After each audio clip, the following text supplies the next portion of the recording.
All those who are holding tickets outside will get in as fast as they can. I'm speaking now to you, ladies and gentlemen, but I'm speaking to the crowd on the outside, who seem to be standing rather reluctant to come in, and we're going to start this very soon. Propaganda films spread and promote certain ideas that are usually religious, political, or cultural in nature. A propaganda film is made with the intent that the viewer will adopt the position promoted by the propagator and eventually take action towards making those ideas widely accepted. When Britain and France went to war with Germany in 1939, Americans were divided over whether to join the war effort. It wouldn't be until the surprise attacks on Pearl Harbor in December 1941 that the United States would be thrust into World War II. Citizens were invited to purchase war bonds and take on factory jobs to support production needs for the military. As men were sent to the battlefields, women were asked to branch out and take on jobs as riveters, welders, and electricians. Words, posters, and films waged a constant battle for the hearts and minds of the American citizens, just as surely as military weapons engaged the enemy. Persuading the American public became a wartime industry almost as important as manufacturing of bullets and planes. The government launched an aggressive propaganda campaign with clearly articulated goals and strategies to galvanize public support, and it recruited some of the nation's foremost intellectual artists and filmmakers to wage the war on the front. While most propaganda aimed to boost patriotism, some took on racist overtones. Director Frank Capra produced 7 films called Why We Fight, which portrayed Germany, Italy, and Japan as nations of inhuman murderers.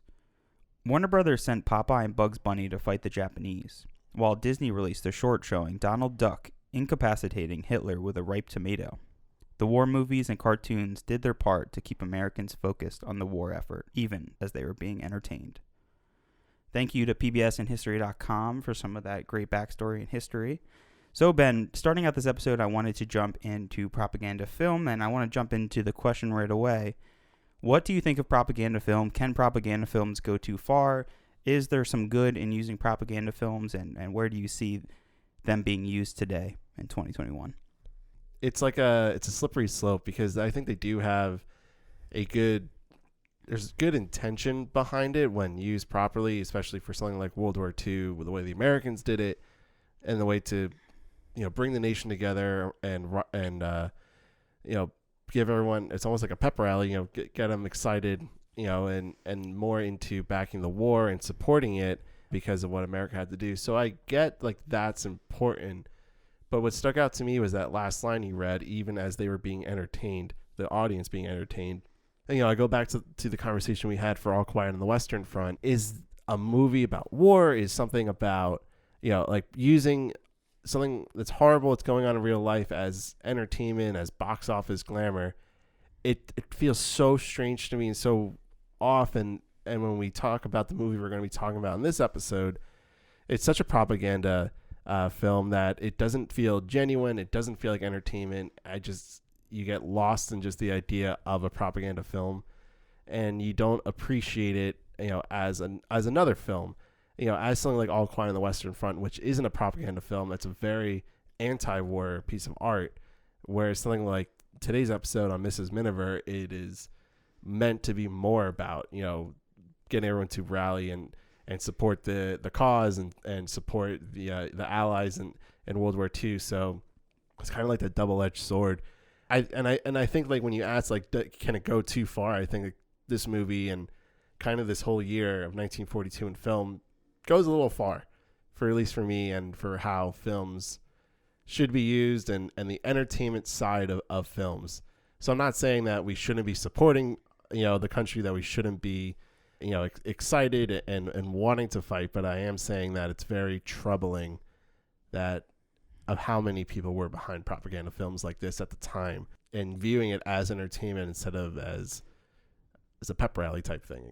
I think it's hard. It's like a dual-edged sword in a way where, if you ask Germans and Hitler when All Quiet on the Western Front came out, they would call that a propagandist film. They would call that anti-war, anti-German, a whole bunch of laundry list of things. And I think there's a lot of people that would call that propaganda film, just in the way that it kind of goes against promoting any war, and it promotes peace and really just being together as a people. But it's so complicated, because I think there's so many things that could be considered propaganda films nowadays. I think you could look at Facebook or social media sites where literally any like video that's promoting an ideology, an idea, anything. It could be about like being vegan, or it could be about being Republican or Democrat. Like you could consider all of that propaganda films or propaganda shorts. Like it could just go on and on about what could be propaganda, and literally so much is at this point. So it's really interesting seeing something that's like a film, like a dedicated feature that's dedicated to kind of showing or depicting something that's trying to push some sort of agenda. And we didn't talk about this in the last episode, but we talked about John Ford, obviously, because he directed How Great Is My Valley, which was our last episode. And we never spoke about his relationship with John Wayne. It was always his like favorite actor. You know, he made a lot of Westerns, and he was like a really close friend to John Wayne. And learning more about Ford, he had a really big problem when John Wayne refused to join the army, right? He refused to go to war. And the details of why and the reasoning why he didn't want to go to war, they're kind of vague from what I was able to find. But it makes me think, like, is John Wayne being in war films, showing that aspect, like being in propaganda films about World War II, is that more impactful than simply going and fighting in the war, being there on the front line? And is there, you know, is one better than the other? Are they equal? Like, what do you think about that? That's really tough, and it's tough for several reasons. One, the first thing that jumps out to me is that I forget which Oscar year that this happened. I think it was 71, but one of the people that won that year, they made a big political statement about the Vietnam War, and I'm more than 100% positive, just thinking this right off the top of my head, that John Wayne was like one of the hosts, or he was at that ceremony and slammed that person for being political. So to hear that John Wayne, you know, not going to the war and that kind of impact on his relationship with John Ford is very interesting. Seeing him in a film, does that help with rallying people, with getting people excited, like a propaganda film? I guess it does. It heightens that a little bit. You know, my mind goes to the other side of it, like with a movie like Inglourious Bastards, where you have, you know, the whole subplot of that is that a German soldier is in these movies and he's being used as propaganda. And it's his likeliness and his image that's being used as a rallying cry. So I guess like it does work, if you want to say that, you know, if you're asking if it works or not. But it doesn't do much for me in terms of like, you know, that, oh my God, John Wayne is, you know, portraying this character, and it gets me going. And I think that has to do because I'm removed. You know, we're 80 years removed from World War II and the beginning of it, and almost 100 years from when even the Nazis were rising up. So it's like, it's very hard for me coming at it from my point of view in 2021 to feel as excited and as empowered about America at this time, just because what I've seen and experienced, the wars that we have seen growing up. So it's just very odd. And I also wanted to touch upon what you were saying before about how propaganda content is seen today, you know, trying as like an ad, and there's so much sponsored content out there. You don't even know, like, you don't know what's real, what's paid promotion. You know, Twitter will put like a little thing. It's like sponsored content on like a tweet. But for years, people never knew that. And so people are always, you know, taking in propaganda. They're always taking in ads and other people's thoughts and ideas. And they think it's genuine filmmaking and genuine art, but really there's a reason behind it. You know, there's money behind it. Whereas for like propaganda films, for what we're talking about today, it was World War II. So it's like a little bit different, but that same idea is still there, where you lose some of that genuine aspects of filmmaking. I think it's all really about time. You know, like propaganda can be considered a lot of different things, but in this time, it felt like a necessary thing, right? You had to spread a message about what was going on. It's really hard to kind of like understand World War II, I would imagine, from like the ground and being in America, or being someone who wasn't sent to actually go fight, to like understand what that's like. And I know a lot of people, they went to the movies because it was such a popular form of entertainment at this point, that showing like short films and showing some of these, like some of them showed actual footage from the war. So I think there's so many different aspects of propaganda. You look at something that's actually like on the ground, like showing what's actually going on, and that's like a very truthful way of depicting something. And you may still have a message that's making it propaganda in a way, or you could do what Frank Capra did, who was making these 7 films called Why We Fight that were kind of comical, that like kids could probably understand, that like a whole family could go to see a film and they could see these commercials and be like, yes, like my husband is leaving because like he's doing the right thing. Like there's people that are trying to ruin the world, but it's also kind of like, should we cross that line? Like we're depicting them really cartoony as like awful, evil murderers, which is like true for a lot of the sense, but not for everyone who's German, Italian, or Japanese. Right. Well, that's the hard thing of the depiction of it, and I think that's also because at that time they didn't really know about what they were doing in concentration camps, about the Holocaust.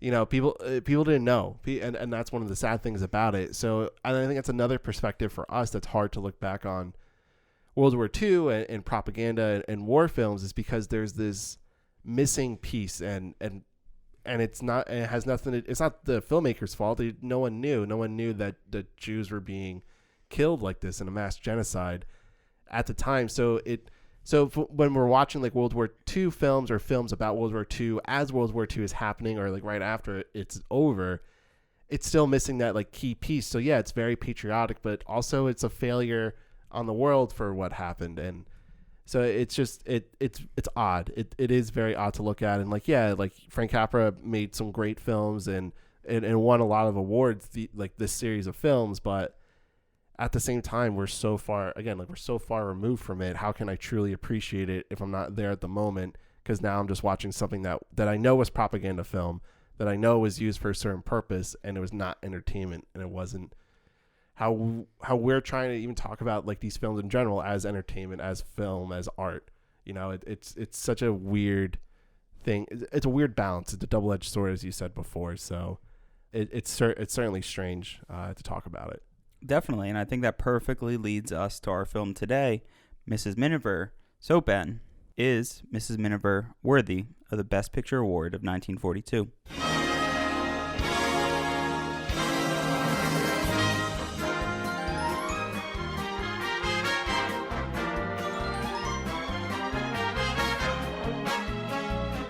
Mrs. Miniver. A British family struggles to survive the first months of World War II. Kay Miniver and her family live a comfortable life at a house called Starlings in Belham, a fictional village outside London. The house has a large garden with a private landing stage on the River Thames, at which is moored a motorboat belonging to her devoted husband, Clem, a successful architect. They have 3 children, the youngest, Toby, and Judy, and the older son, Vin, a student at Oxford University. They have a live-in staff, Gladys, the housemaid, and Ada, the cook. As World War II looms, Vin returns from the university and meets Carol Belden, granddaughter of Lady Belden, from nearby Belden Hall. Despite initial disagreements, mainly contrasting Vin's idealistic attitude to class differences with Carol's practical altruism, they fall in love. As the war comes closer to home, Vin feels he must do his bit and enlists in the Royal Air Force, qualifying as a fighter pilot.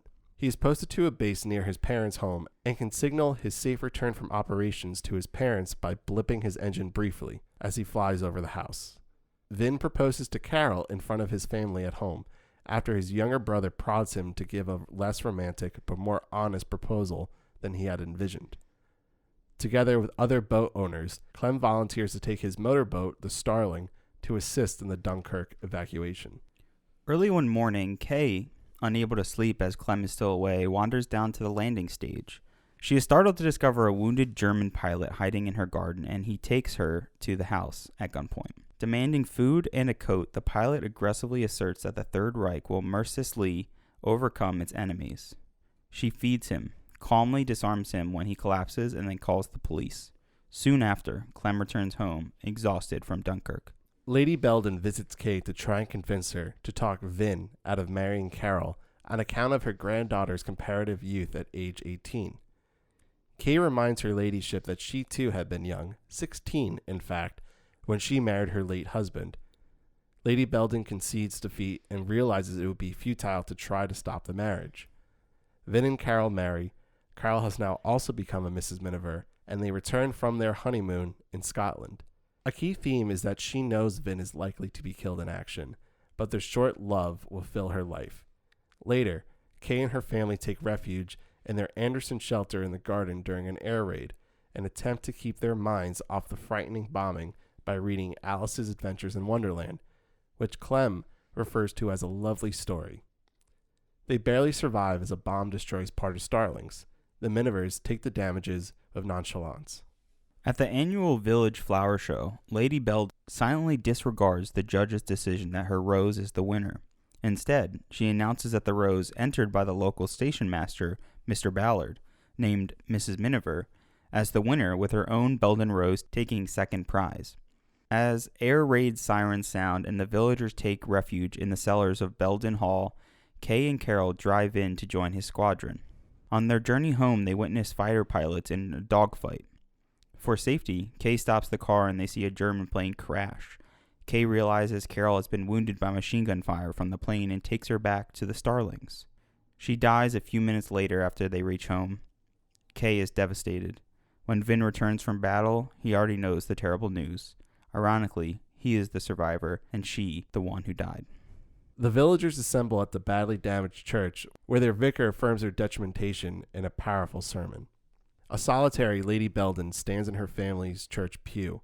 Vin moves to stand alongside her, united in shared grief, as the members of the congregation rise and stoically sing, "Onward, Christian soldiers." The camera pans to the empty sky, showing through the gaping hole in the bombed church's roof. We hear a full orchestra triumphantly playing Land of Hope and Glory, and see flight after flight of RAF fighters in the V for Victory formation, heading out to face the enemy.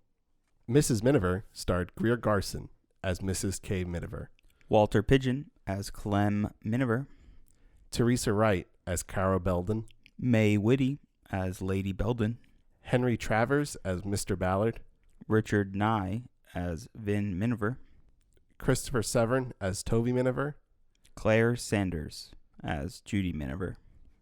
Mrs. Miniver was directed by William Wyler.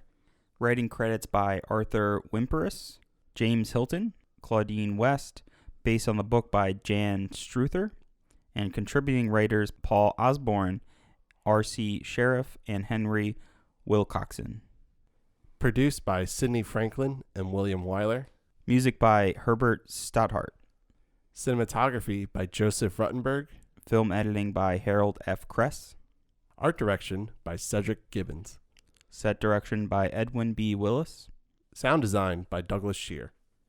So, John, Mrs. Miniver. I know we're going to get a few chuckles. Before we actually even start, when you heard the name Mrs. Miniver, what did you possibly think this movie could have been about? Yeah, I didn't talk about that last episode, but I like to go in so uninformed. You know, some of these movies I've seen or I've just kind of heard, obviously, because they're so iconic and famous. But this movie I've never heard of. I've never heard anyone talk about this movie or reference it at all throughout like my entire life. Never heard anyone. Honestly, I had no idea what this movie was about. I knew it was like we're getting close to wartime, like we're officially in the war now for America, just about. So, because Pearl Harbor happens like a month or two. Yeah, this movie comes out in June of 42, so it's a few months after Pearl Harbor. So in my mind, I was just like, oh, it's like an American like woman who's left in America, who's trying to like care for her family while her husband's at war, and like that was my general idea like of what what you the movie would assumed be. yeah, exactly. Going in without knowing anything. Yeah, and then when the first 20 minutes of the movie is about Mrs. Miniver getting a hat, hiding it from her husband, and then showing it off to her husband, and just everyday life, slice of life, 20, 25 minutes intro. Then what did you think the movie was about? I had no fucking clue at that point. I mean, let's jump into that though. Like, why do you think they found it necessary to spend that much time like showing their life and how it was previously? I think that's the idea. Is it's supposed to be showing ordinary life before the events of war, before war happens. And this is based off of, it says it's a book by Jan Struther, but I had read that it was just like short stories and little excerpts that this is kind of based off of, and most of it was really just the ordinary life, and they kind of fit together the World War II aspects of it. So it's a very strange opening and really doesn't pick up steam until 40-45 minutes into it, maybe. I mean, I would say an hour. Yeah, that's being generous. And there's like some things that happen in the beginning, but in full transparency and full honesty, the first half hour of this movie you don't need, and it's very it's just not important to the overall story. I guess it does build up character and does build up some of the story. It doesn't really serve any purpose though to it. So I guess maybe the first place to really start is Mrs. Miniver herself, which is Greer Garson. And she, the movie is called Mrs. Miniver. You're supposed to be, I guess, like totally entranced by her and totally into it because she's the main star of the film. But I got to say, she was pretty weak. And honestly, she doesn't have that many lines that not that there's nothing substantial that she says, but she doesn't have that many lines just in general. I just find this movie so odd that it's even called Mrs. Miniver. Like, it should be at least called The Minivers, or it just doesn't make any sense. Like, the movie, yes, The Rose is about her. We like follow her through certain moments of the war. We have like the great bomb shelter scene, and we have her confronting the German, which is like one of the best parts of the movie. But there's just not enough that happens. Like, there's just not enough that happens even with her to be even considered our main lead character, let alone to be the name of the actual film. It's like, it felt like they didn't know what else to call it, and they're like, oh, people like that, confrontation scene with Miss Miniver, so might as well just call it Miss Miniver. Like, I mean, her performance to me is good. It's there. It's, she's beautiful. She's like fun to watch on screen, but when not much is really happening for like the first hour, you just constantly keep thinking like, what is this movie? Why am I watching it? Like, where is this movie going? Like, what's the story that we're supposed to be like following and engaged in? And by the time we get to the end of it, it's just like, oh, it's not really a story. Like this is kind of like a documentary, which is in the same way that Cavalcade was, where there's like, here's what life was like, or here's what happened in this kind of point in time. Isn't this crazy? Like, don't you relate to this? But now you don't. You don't. And my other question about Greer Garson's just performance in general is that, does Mrs. Miniver actually have any character development? We've seen some great Best Actress performances already, and we will continue to see some.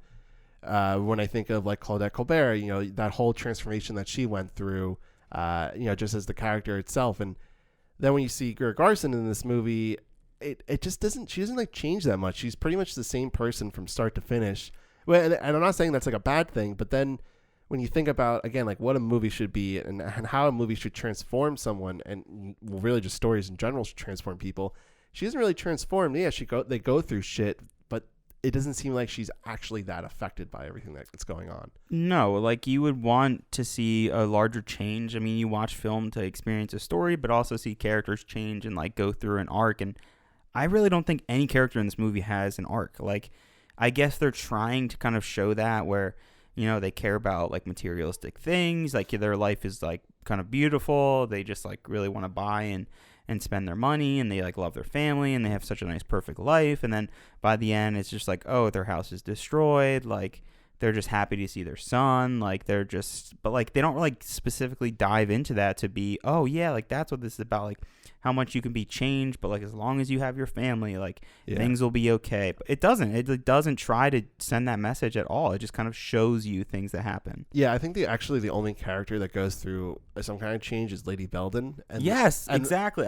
Yes, she does. Yeah, she definitely does. And that's only just because she goes from, I'm this old, rich lady who just wants to live in this like hierarchy of social structure, and at the end she's like, oh, I'm gonna allow my rose to be and I'm gonna allow people to stay in my cellars, which is like great and good for her that she like changes that part of her character, but she's not the main part of this movie, and it's like such a minor subplot, and even like that subplot could just be taken out and this movie wouldn't change. I actually don't even know what the rose is really supposed to represent. I don't think of roses when I think of like patriotism, when I think of things that like last forever.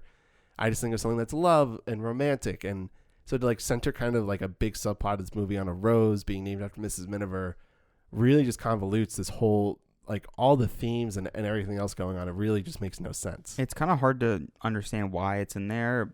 To me, like trying to think about it pretty intensely, is that it's there to maybe symbolize how these people are trying to like still keep their life together. Like they're still trying to have some sort of normalcy while this war is going on, and so much is happening that they want to try to still, keep the children calm, like still have what they're used to having in life and enjoy these moments. But like that again is just not really fully explored. And if we want to talk about the rose, a little quickly, this film is in black and white, which is totally fine. Like, we've seen some amazing, beautiful films, but it's really hard to appreciate a rose in black and white. I'm sorry. Yeah. It just looks like a regular flower. Like, you see the petals, you can see it's a rose, but the film like barely even shows a close-up of the rose. So it's just like, why is this here? Like, if you want to do it, show it. But no, they just don't. Yeah, and it's disappointing for several reasons. And one mainly is that Joseph Rottenberg is the cinematographer for this, and he's one of the all-time best of this era. And yeah, you just don't get to, like, you should be using color for like this purpose. If you're going to use a rose, yeah, use it. Like, go out there and you do this in color. And it just doesn't like work. And the rest of the cinematography is okay. The rest of the movie is fine in black and white, but to center a whole subplot on something that's supposed to represent beauty and you're supposed to see it really in color, it just doesn't work. It just you don't even know that it's a rose, like what they show. It's just like, oh, that's just supposed to be a flower. And then when you kind of do get to see it a little bit up close, you can just tell it's fake. Yeah. So it's like, oh, this isn't cool or interesting at all. So just like the whole setup and then character of Mrs. Miniver and like adding this whole beginning subplot, because the beginning shows off that she gets to see this rose and she finds out from Mr. Ballard, Henry Travis' character, that he named this rose after her, and so like that's great and all, but then you just keep going in the film and it just sits there in the back of your mind and doesn't get readdressed until way later in the film.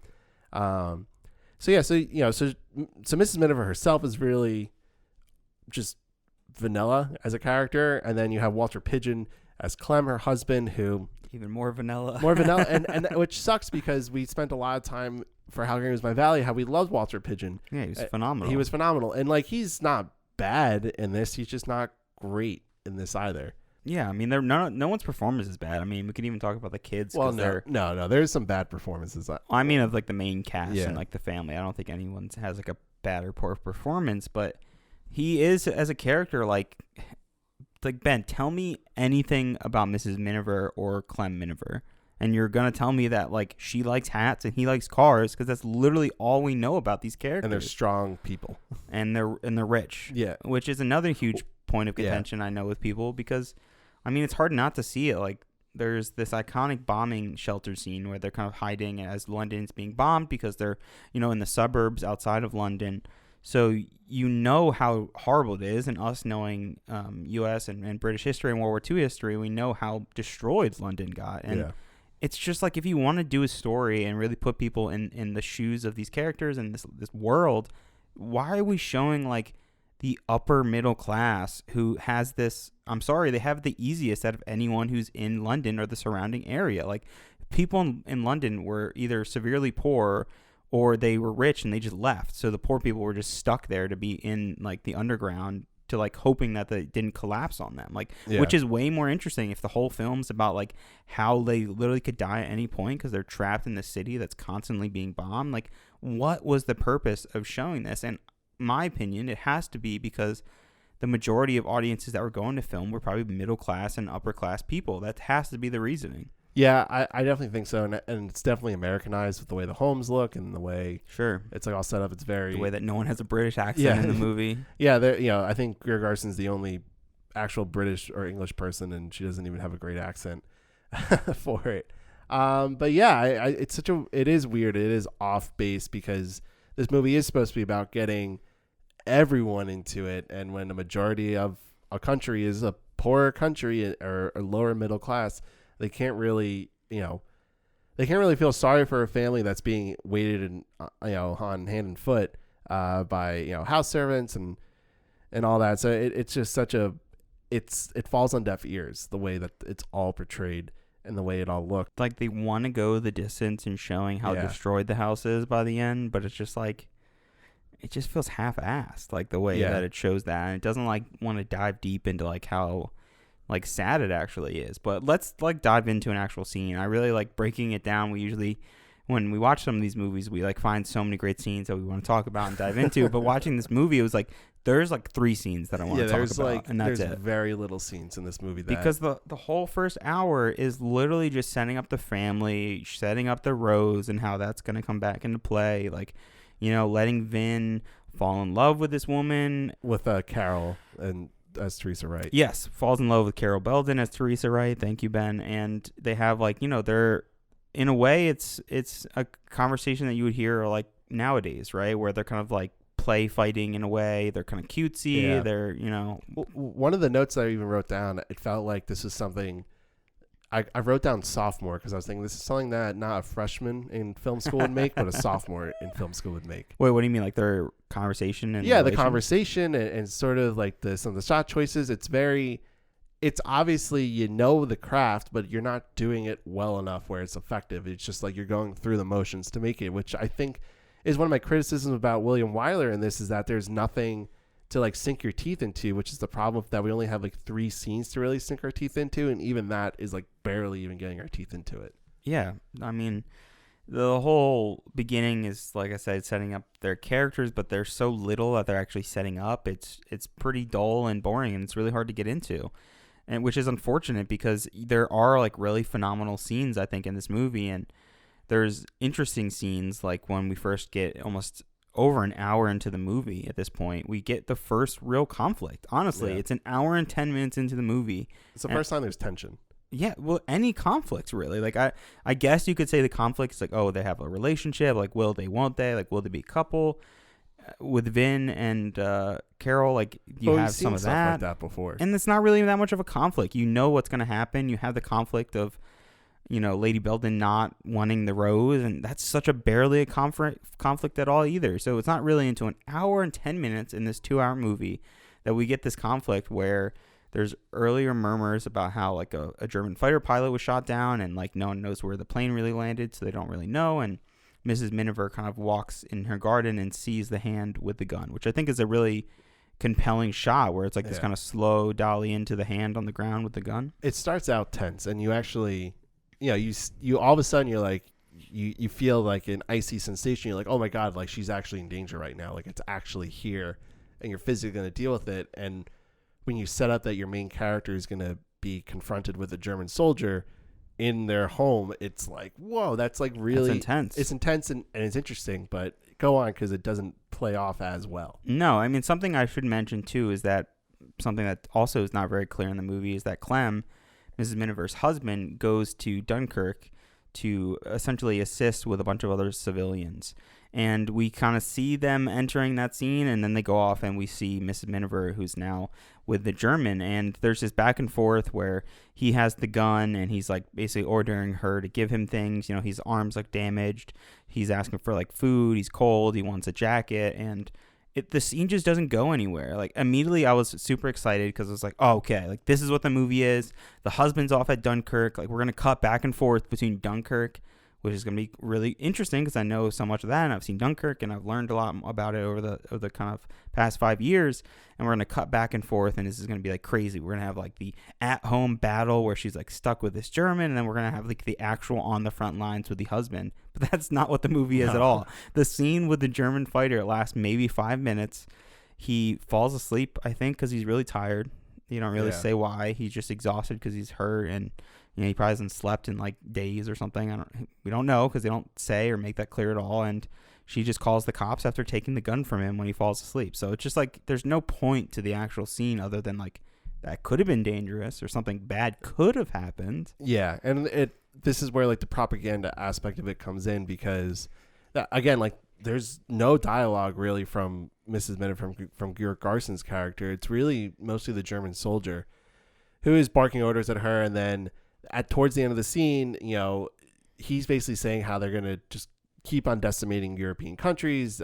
He uses Rotterdam, one of the European cities that they destroy, how like they killed 30,000 people in 2 hours. And then Mrs. Miniver kind of responds like, oh, it was women and children you're getting rid of, and how like, we're not going to take that. So there's like where that propaganda aspect comes in, where it's like, look what the Germans are doing, and now this is how we should respond. Like, we can't let this happen. Like, this is what they're doing. Destroying. Every German is like this. Every German's going to threaten your whole city. Yeah. Right. And then upon researching the film, you find out that scene, he was supposed to be a much softer character. He's supposed to be more sympathetic. You're supposed to feel sorry for him because he got kind of lost in the sauce, I guess, of German propaganda. German sauce. Yeah. And he joined the war effort himself, not understanding it. So like that could have been an interesting and softer way to approach it. But they then decided to make it more like he's a rougher character. And then I think what also is like the more frustrating thing, and then the thing that makes it just not a good scene, is that we know she's going to be okay.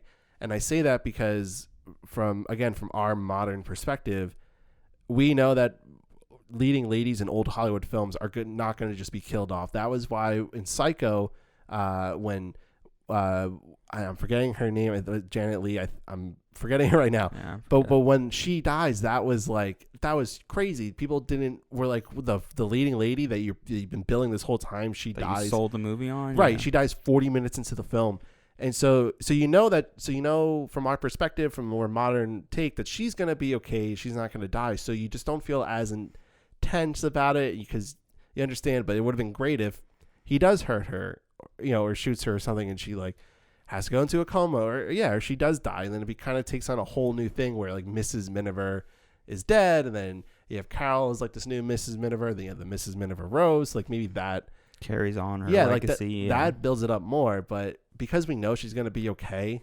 the tension just then is lost, and then you just see right through the whole propaganda aspect of it. Yeah, it's just really frustrating. That's like the best way I can describe this movie, because you see the potential. You're like, oh my god, like they're setting up this scene, like this is going to be really dramatic. Like maybe she doesn't die, like she gets shot, or they have this like great back and forth, and it's really just showing, how evil he is, how evil the Germans were at the time, and how like we all should be scared of them and we should all fight. And it really shows when the scene ends, because he simply falls asleep. He's like watching the front door. He has his gun. He's making her like stay back to make sure like she doesn't try anything, and he just falls asleep. It's like, could you think of a worse way to end of a scene about a German confronting a local like British woman in her house with a gun, like threatening? It's like, oh my god, like this is setting up this genius. Like this is why this movie won Best Picture. This is why this is so interesting, because it makes this really like subtle, nuanced like relationship between the two of them. But no, he literally falls asleep. He drops his gun. She grabs the gun, walks over, calls the police. He wakes up, and she's like, the police are coming. End of scene. And that literally ends with Clem coming back, Walter Pidgeon coming back from Dunkirk. And then what? We don't see any Dunkirk. We see a bunch of miniature boats on the water, like leading up to what would be Dunkirk. Either the film didn't have the budget, or it was about Miss Miniver, so they didn't want to go and show that perspective. But then why even get to that point where they're in all the boats then, if you don't want to show anything? Because they couldn't do it, I guess. Like I like that's probably the only reason why. I mean, they did. It's just, like, it just feels so half-assed. Like they did show it though. Like if you can show all those miniatures and all those boats, then why couldn't you just show them with like a couple explosions in the water? Like if you could go that far, why couldn't you just go all the way? Like sometimes frustrating. Sometimes forget that you haven't seen all these movies, and then just knowing William Wyler and some of his later movies, you'll see some boat stuff. Okay, I'll just say it like some that. Good boat stuff. Yeah, you'll see some boat stuff in one of his later films. I won't say what, but anyway, so the scene just like kind of falls flat, and then and again, like Clem, like he hears the housemaid Ada say something about a German soldier, and he's like, "Oh, what are you talking about?" Then Kay, his wife, is just like, nothing. Don't worry about it. And it's just like, okay, like that's just it. Like he had a freaking German soldier in his house, and you would think there'd be some sort of trauma there, or some leftover tension. Is that a comedic bit? Like yeah, I guess, like right? That's the thing, and that's another issue, is that Greer Garson and Walter Pidgeon don't really work well together. No, it's like not a good thing. Maybe it's at the time too that they sleep in separate beds, or it's like, is that a statement on their relationship, or is that just common in Hollywood films at this point? Like, I think it's like a socialite thing to be showing that. But I think it sets up though the like weird connections that Greer Garson has with another actor in this movie, and that's Richard Ney playing their son Vin Miniver. And so just to say it, like so Greer Garson and Richard Ney got married a year later in 1943 after this movie was released. Richard Ney was 27 when they got married, and Greer Garson was 39, I want to say. And so, which was like a whole like scandalous thing on the outskirts of it. So, but then in this movie, because I'm assuming, and it does seem very obvious that there's some sort of like flirtation whenever they're on the screen together. She's very touchy with Vin, she looks at him very affectionately, and it's just this very weird sexual tension between the mother and son in the movie that is there because the actor and actress in real life are dating and screwing around probably with each other. Yeah, it's disturbing. I mean, you kept pointing it out. I mean, from our first, well, not really until after we finished, because I didn't know that at all. And I didn't really get that, like, weird sensation. I thought she was, like, an overly loving mom, and, like, this was her favorite kid because he was the eldest one. She's very loving. She's very loving. And after you pointed it out, I could be like, okay, I could see this more and more. The way she's, like, constantly, like, smiling and staring at him, and, like, the way she's holding him as they walk down the stairs, like, they even kiss at one point too. Yeah. It's definitely odd knowing that now after the fact, but God. Yeah, it's very. And let's get into Vin for a second, because you did say that no one really gives a bad performance, and I kind of butted in there because I think Vin gives a pretty shitty performance. Okay. I think this is one of Richard Ney's like first films too, and to me, he tries to play this smooth and suave guy, and I think he's trying to play like a Humphrey Bogart type of character where he thinks that that everything he does, he like tries to like put himself in these like cool positions, like look at me, I'm Vin Miniver, and like there's a scene where kind of where Vin and Carol like first really fall in love in a sense. They're like at this like party at a yacht club, I would say, and so Vin's standing out there on the dock, and he has his like leg up on one of the logs. He's kind of just like looking out to the distance, trying to play off all cool. And the way he talks, he's like, he's supposed to be from going to school at Oxford. And he just comes off as such like a dick. And so everything he says, I'm just like, can you just shut the fuck up? And then all of his whole like body and the way he moved around, just seemed like a very like, I'm trying to be like Humphrey Bogart, but I'm not Humphrey Bogart. I'm trying to be cool, but I'm not really that cool. I'm just very swarmy and kind of like he's very rat-like. I don't like his performance. I think it's very odd. And then when you add that in with like that he was dating Greer Garson, and then doesn't really work with Teresa Wright, and like that whole relationship, it just doesn't. It's such like a weird performance, and that was like the one thing that I didn't like. But he's also emphasized so much throughout the film. Yeah, he's kind of an important integral part, even though he kind of like leaves, and when he's in the Air Force that he kind of leaves and comes back here and there. But to me, it was more like he was kind of like this nerdy guy. He's in Oxford. He's smart, but he's like trying to play the cool, suave, tough guy. And that's kind of like the joke, and where it's kind of like cute and funny with the relationship, because Carol is like seeing through that. But is it supposed to be a joke? Because that's I don't know. See, that's where the filmmaking kind of feels poor to me, because I don't know what they're going for. I don't know if that's what they're going for, or am I reading into it, or am I like adding things that just aren't there? So I don't really know, and that just isn't a good thing, right? Like to not know what they're going for a certain character. That could be on him, that could be on the direction. It's really hard to know. But like moving forward into the story, one of the best scenes, I would probably say the best scene in the movie, is the scene in the bomb shelter where London's constantly bombed, as we kind of explained, and I think it's one of the most like tense scenes that we've seen, and I think it's very reminiscent of the foxhole scene in All Quiet on the Western Front. Yeah, to call out again, it brings out that same claustrophobia and the way it's shot. There's very minimal shot changes, or at least I shouldn't say like there's a lot of cuts in the edit, but there's not many different shot changes and angles, exactly, composition within it, and it's definitely the strongest part of the film itself.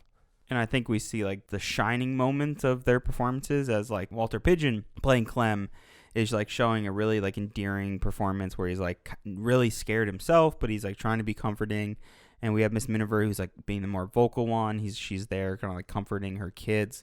So we do see some like pretty great performances, and I think the kids are really great throughout the film. And while this is going on, at first they're like, okay, the bombs are in the distance, it's shaking a little bit, and then they progressively get closer and more tense. So it just keeps building up tension, just waiting for that final bomb to kind of drop right on top of them. So it is really scary and intimidating, and the kind of the way the scene is set up, where we're kind of stuck and claustrophobic, like you said. Yeah, we're stuck inside there with them, and you see all the different things they have, and the cat, and how Toby, the child, is like holding the cat's tail, and then very well trained. And then when everything blows up, the cat's freaking out, the kids are crying. It felt very naturalistic and really intense, and like I really felt for them. And it's probably the first time in the movie where I'm like, oh wow, this is a real family. Like, God, this is scary. Like, I could see why this scene may stand out. Yeah, I agree. I think that this scene, if, again, we talk about all the time, if you were going to show clips from a movie, this is probably the scene you would show, when you're announcing Best Picture. And one of the things, again, as it builds up the scene, so you see London in the distance getting bombed. One of my favorite details is that Walter Pidgeon is smoking a pipe when he's standing outside, but he's smoking the pipe upside down. And when I first watched the movie, initially I was like, why is he holding that? And it took me a few minutes to like realize that. And watching it again, I kind of did that same like mind game thing where I was like, why is he holding upside down? And he's holding upside down so that Germans wouldn't see the embers from the sky down below, because they try to block out any sort of light, in London, so that no one can see anything from up high. So I thought that was like a really cool detail. And again, it adds that tension. It builds it up that like it's imminent, it's about to happen. And then when it does finally come, when the bombs do start to fall on them, it's great sound design, I have to say. Definitely, I think it's some of the best sound design that we've seen or seen Yeah. that, in the films that we have covered, just because the way that they play around with where it's coming from, it definitely felt like very surround sound. And then like when a bomb would hit, the bunker would shake. The kids give a great performance. That you felt scared. You felt like that they could eat it, at any moment, but they don't. They get out of it. But it's one of the better scenes. And so then what it leads up to is then this big like rose competition that they had at the beginning of the movie, and now we're finally get that resolve. And this is probably the only other tense part of the film, is because you find out that it's going to be Lady Belden's rose who's going to win. Lady Belden it's held on her property of Belden Hall. She wins every year for her roses. And this year, it's like, okay, here's this competition. It's the first time it's ever really happened. She's like, oh, my rose will win. And then when she does find out that it is her rose that is decided and judged as the winner, there's like this tense, 45 seconds where she's looking at between both roses, and it's like, should I announce it? Should I not? And she decides to say it's the other rose that won, the Mrs. Miniver rose by Mr. Ballard, Henry Travers' character. And it's a really sweet moment, and that's where Lady Belden's character does change, and it builds up that social tension where it's like, is she going to do it? Is she not going to do it? And she does, and it's great. And then comes the air raid sirens again, and then there's that war coming in. So again, it's another propaganda type thing where it's like, okay, we can have a normal life, but in the backdrop we have this war. So as soon as like that is about to happen, we have to gather the troops to get everybody to safety, and that's where more of that propaganda seeps right into the movie. Yeah, there's a great line where Lady Belden, as soon as the alarms kick on, she's like, I'm sorry to disturb the harmony of this occasion, but our enemies are no respecters of flower shows, which was like probably the funniest line, one of the only funny lines I thought in the whole movie. It was that and then the sweat sticker. Yes, which is hilarious. Who says that line? Do you remember? Gladys, so the housemaid, she... Talking about German. Yeah, she has like this like very Cockney accent, and she starts... I forget the exact way she phrases it, but she's like, those Nazis and all their sweat stickers, and then you realize she's saying swastikas. And she's just mispronouncing it awfully.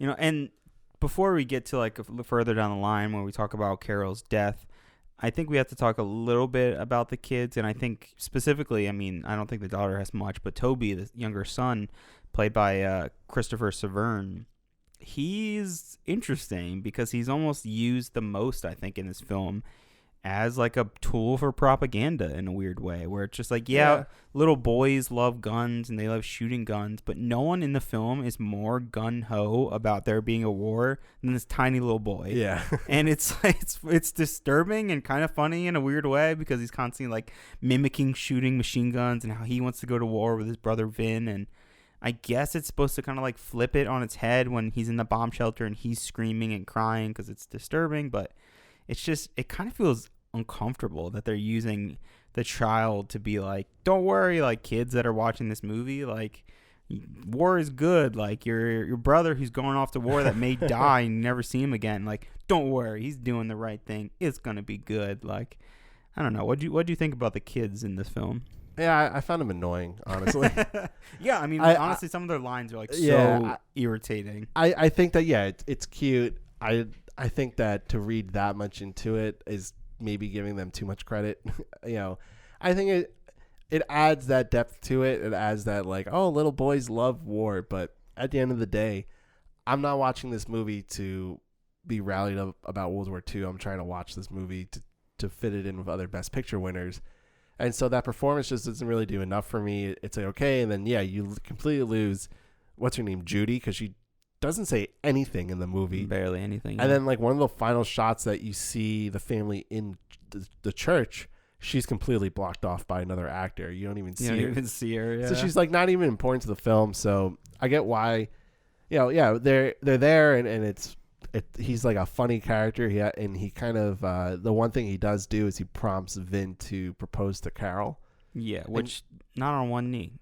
Yeah, not on one knee. Weird. It's very out there, and it's cute because he's like, when is Vin gonna marry Carol? It's like right now, right now, right? And well, that's the other thing. And like he proposes to her, and then a minute later, he's getting called to go fight and say goodbye. Well, I mean, I guess that's the time. Then yeah, which it's like I don't know, whatever. But I think before we even talk about Carol's death, let's just briefly talk about Carol herself and Teresa Wright. Sure, because she's good. I think she's good in this. Sweet, yeah, she's sweet. She calls out Vin's bullshit, which I like a lot. Yeah, she definitely, whereas Vin is like, I think she's very idealistic and opportunistic, and I think she gives one of the more heartfelt performances and moments is when she's talking to Kay and saying that even though I just married your son and how much I love him, I know that he's probably going to die soon in this war, and I'm okay with that. So it's this idea about love and in a time of war, in a time of darkness, how that can be battled through and how that can be looked upon by these characters and kind of embracing it in a way. So I like that. I think she gives some other good, moments and lines, and I think she does it better in some other movies later on, even a movie from the same year that she's good. But I think she gives a sweet performance, and then what happens after she gives this whole speech about that she's okay that Vin's going to die at some point is then she dies unexpectedly and out of nowhere. On the way home from the flower show, as there's, fighter pilots, I guess, just shooting at civilian cars, which I guess that happened. I don't really know too much about the history. I'm assuming if they were bombing towns, they were also just, flying over and shooting at anything. Yeah, I think that part of it, I don't know if they intentionally shot at the car. I think that they were just shooting in the air. And then as that German fighter was coming down, I think That's what I also thought. But then thinking about that, it's just like, then why not keep driving? Because you think you're going to get shot at if you're like a moving target and they see you. Oh, I don't know. Yeah, because she stops specifically. She's like, oh, it's safer if I stop and like we stay here. Well, that's one of the flaws in the directing is that it doesn't really make sense. Like that doesn't make any sense. Like why? And she's also driving very slowly. It's also like just a poor decision for a film to be like, you know what? This could be an epic chase scene where like they're dodging fire from planes and like they're constantly running and it's really like she could still die, but it's like way more intense and she's like driving so she doesn't even notice she's shot.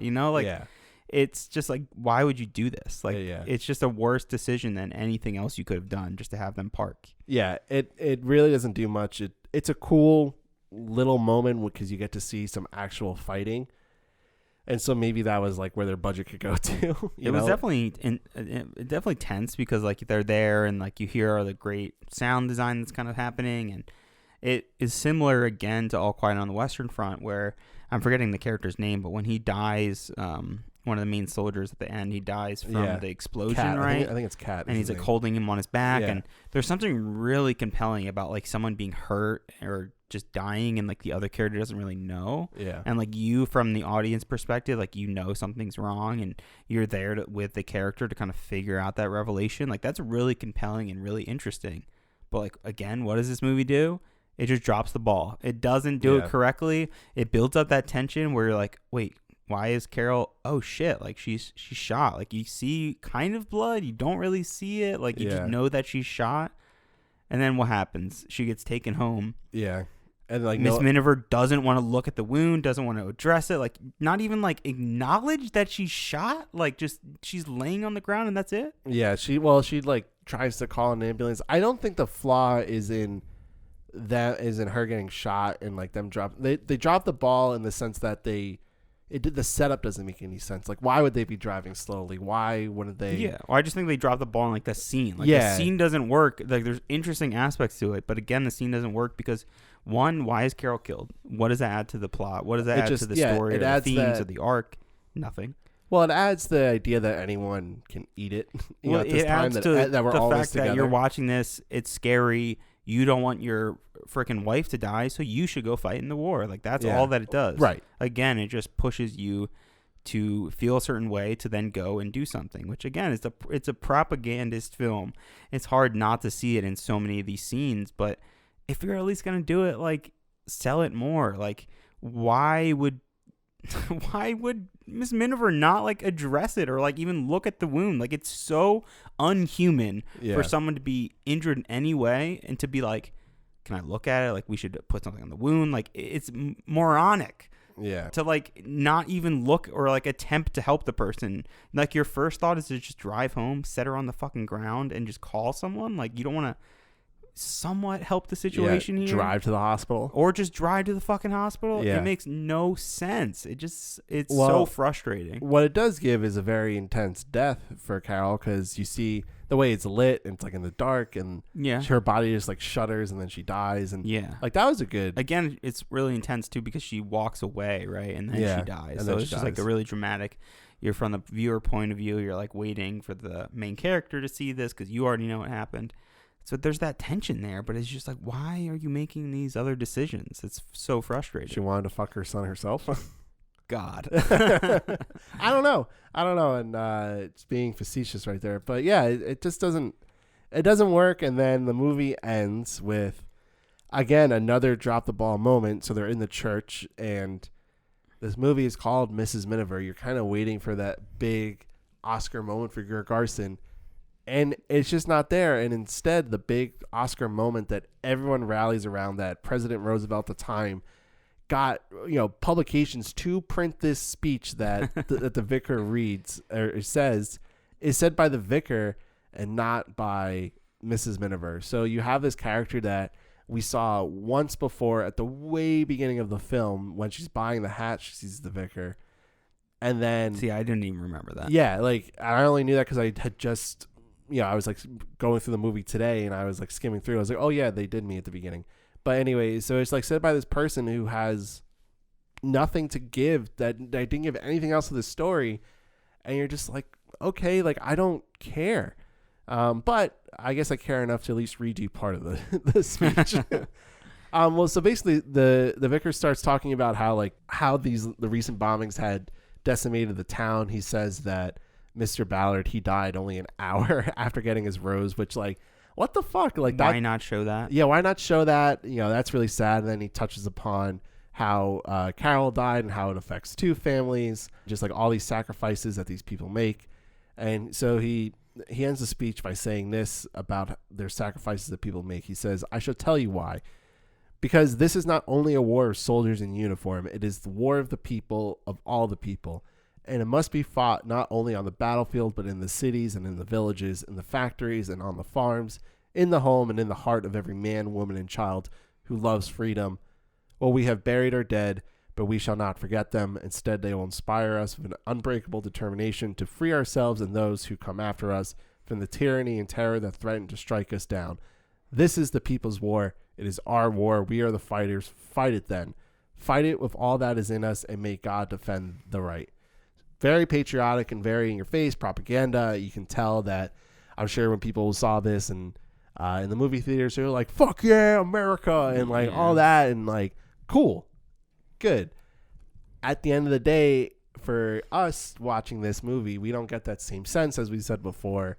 And then the speech is given by someone we don't care about. And if this was like Mrs. Miniver, who is like, I have something to say, and goes in front of like the church audience and says this, and it's about Carol's death. It's about her son who's fighting in war. Like, or even if Vince said this, I think it would have been more impactful than the vicar saying this. No, definitely. It's just not thinking about what could be a good film, and it's thinking about what could be a better message to influence people. And it's clear that that's all the film wants to do. It like doesn't want to spend the time to dig deep into these characters, their ideology, and their thoughts. It just simply wants to send that message and end you with like a rally cry to be like, go, you can do this, and you can fight for us. Even if you're not in the front lines, you can still fight for our country, whether it's, the UK or if it's the United States of America who join soon after. It's just like, I want to see a film. Like, I want to see a movie about interesting characters that have an interesting story. Like, you can do both. I think it's very possible to do both. And I think there's a lot of films that people would call propaganda that still tell a really interesting, compelling story. Yeah, I certainly agree. And I think that we will see some of those films not too, far in advance of not far in advance. I don't even know what I'm saying because I'm so frustrated by this film. I think that it really drops the ball in many aspects, which is actually kind of funny because the first time I watched this, I liked it, and I don't remember why. You liked it a lot. I liked it a lot, and now having rewatched it, I'm sort of confused. Confused. I don't know what I was thinking the first time I watched that, but it's like a cherry on top the way the film ends. Yeah, with a title card coming up saying America needs your money. Buy defense bonds and stamps every payday. Yeah. Which is wow, that's crazy. It's kind of it's sad in a way because you're fuck. Like the fact that this even had to be made, it's just that. That's how low we were at a point in society across the globe, really. Yeah. About how desperate it was, but it's also. That's the purpose of the film is it shows you clearly that this is what this is for. We finished with this grand speech declaring anyone can fight. Here's what you can do to help. You know what I mean? It feels like a commercial, the way a commercial would end, right? Call this number. Yeah, exactly. And I said before that Franklin Roosevelt at the time took this speech and had it printed by, I think, Life and Time Magazine. In any publication you can get, had this speech at the end publicized so everyone could see it, which probably is what helped the movie become the biggest box office success of 42. It got 5.38 million at the box office at that time, which is kind of a lot. And it just does a lot for the war effort and as a propaganda film. And it's odd. It is odd to be watching it from this current time, but I get why it would be important for that time.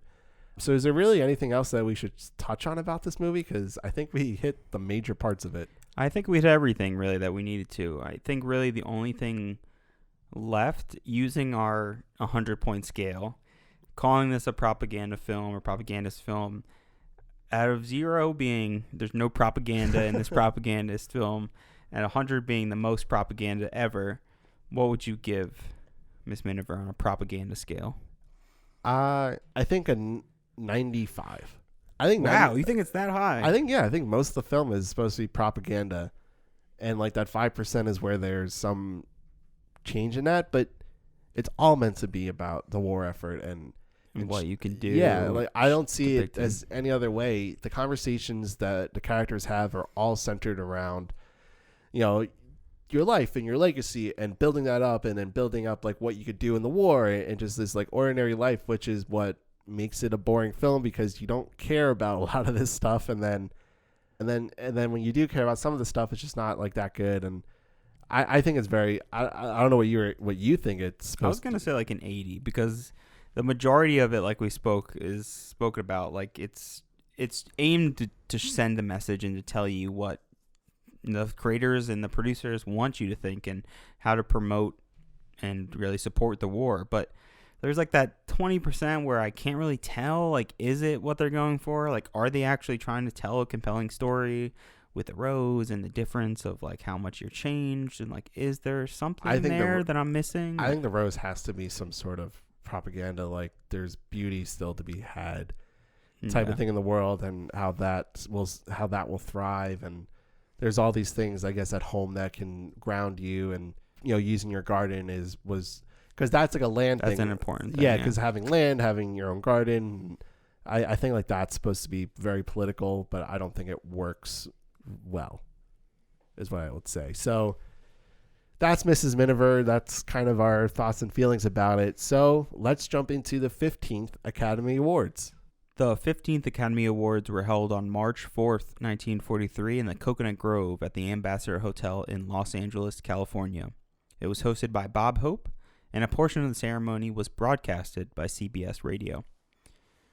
Now, since we spoke so much about propaganda film, propagandist war films, and themes, I wanted to just note that some of the nominated 1942 films included, propagandist films included, obviously, Miss Miniver, Yankee Doodle Dandy, Wake Island, The Invaders, The Pied Piper, To the Shores of Tripoli, This Above All, and The Fleet's Inn. And that's only to name a few. There are even more than that. And that really shows just how much Hollywood and how much, so many of these producers and directors are fueling and wanting to push out these messages of these propaganda films. So I wanted to at least acknowledge that and acknowledge that Miss Miniver had a total of 12 nominations. And this is the first movie to receive 5 acting nominations at the Academy Awards. Academy Honorary Awards. The Irving G. Thalberg Memorial Award was given to Sidney Franklin. In 1933, Sidney Franklin, a producer and director at MGM, purchased the film rights to Felix Salten's novel Bambi, A Life in the Woods, intending to adapt it as a live-action film. After years of experimentation, he eventually decided that it would be too difficult to make such a film, and he sold the rights to Walt Disney in April 1937 and stayed on as a creative consultant. And he also produced Mrs. Miniver. So this category starts to go to like the producers who would go on to win Best Picture, it seems like. But yeah, so Sidney Franklin got it this year. He helped to make Bambi, which is a pretty great movie. Other Academy Honorary Awards went to Charles Boyer for his progressive cultural achievement in establishing the French Research Foundation in Los Angeles as a source of reference for the Hollywood motion picture industry. Another honorary award went to Noel Coward for his outstanding production achievement in Which We Serve, which is a 1942 British patriotic war film directed by Coward and David Lean. It was made during World War II with the assistance of the Ministry of Information. And then a third honorary award went to Metro-Goldwyn-Mayer for its achievement in representing the American way of life in the production of the Andy Hardy series of films. Best special effects goes to Reap the Wild Wind. Photographic effects by Forciet Edouat, Gordon Jennings, and William Pariah.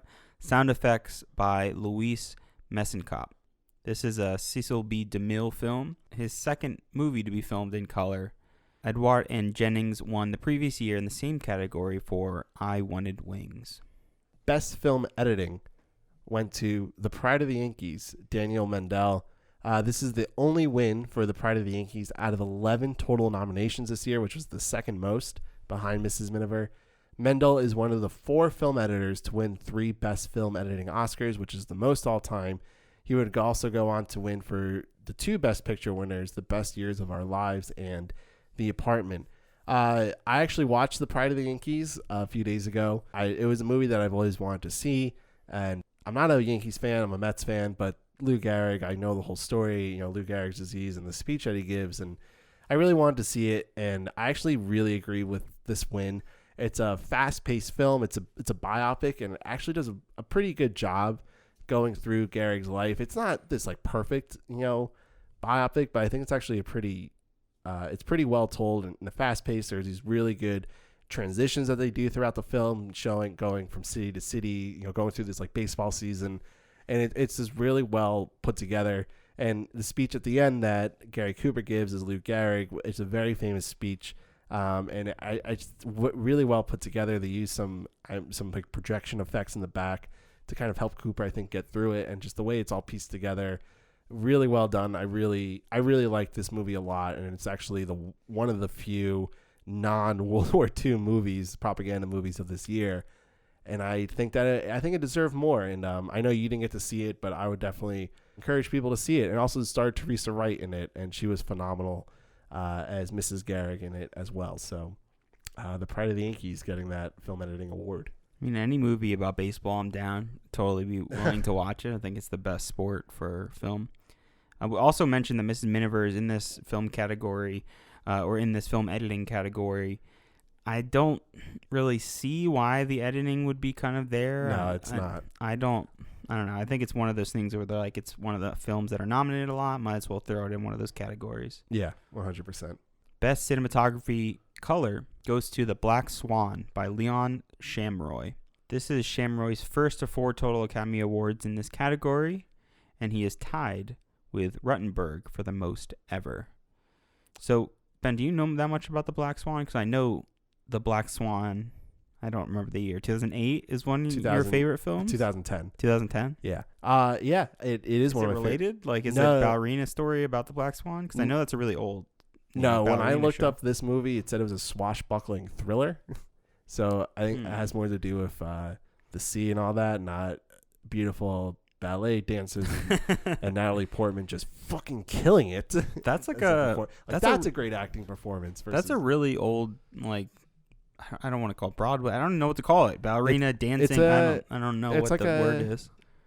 I don't want to call it. I guess it's a ballet. The ballet. That's the word I'm looking for. It's a ballet. It's not like an yeah. But that's a really old story, right? Like, doesn't that go way back and just maybe vaudeville or early 1900s? No, it might be even older than that, right? I think it's like Mozart type of days. Yeah, so I thought it was like the first adaptation on film when I first saw The Black Swan, just the name, obviously. Yeah, no, I don't know much about the actual story and history of The Black Swan, but it's a pretty old story and performance. But moving on, speaking of Ruttenberg, Best Cinematography Black and White went to Mrs. Miniver, Joseph Ruttenberg. This is Ruttenberg's second of 4 total Academy Awards in this category, and he's tied with Leon Shamroy for the most ever. He previously won in 1938 for The Great Waltz. So really cool and interesting that the two guys who would go on to win the most cinematography awards would win the same exact year. I thought it was very interesting. But let's talk about the cinematography of Mrs. Miniver for a second, because I don't get it. Why did it win?